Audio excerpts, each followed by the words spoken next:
Still so many questions around security at tonight's White House Correspondents Dinner. For more on the perspective from a security lens, let's bring in retired Lieutenant Colonel Atlas Aultman. Atlas, we appreciate you being here with us.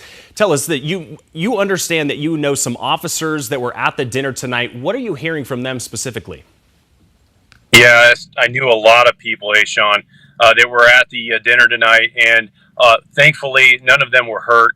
We saw Secret Service spring into action. What's interesting about this is the security coverage that you're seeing on the film there. This is something that supposedly is different from what they've done in the past. Now, I've been at correspondence dinners in the past, and security is always really tight. This is a press event. It's something that they have to get right the whole time, and security is really, really, really involved in all of the parameters of getting in and out of this building. What I'm hearing, what I'm seeing reported is that this individual was somebody who was staying at the hotel. And that usually, it reduces the suspicion of someone that's coming in, potentially causing harm like they did, Sean. Yeah, of course, when a president's attending an event like this, there's the advance team that comes potentially weeks, if not months before, and make sure everything's good in preparation for the event. And then, of course, Secret Service handles the security of the interior of the building, in this case, a hotel in D.C.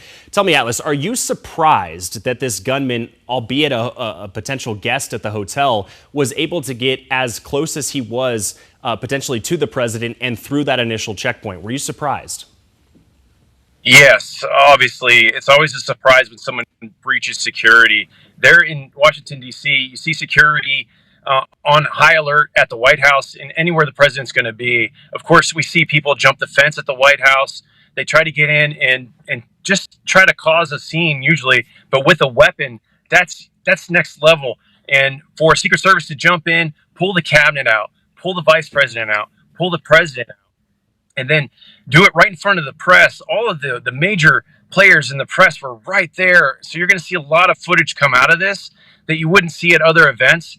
And I'm not sure if that's part of the plan. We're going to see how this all unfolds. But for someone to come in with any weapon, a gun, that's crazy. And you saw Secret Service spring into action.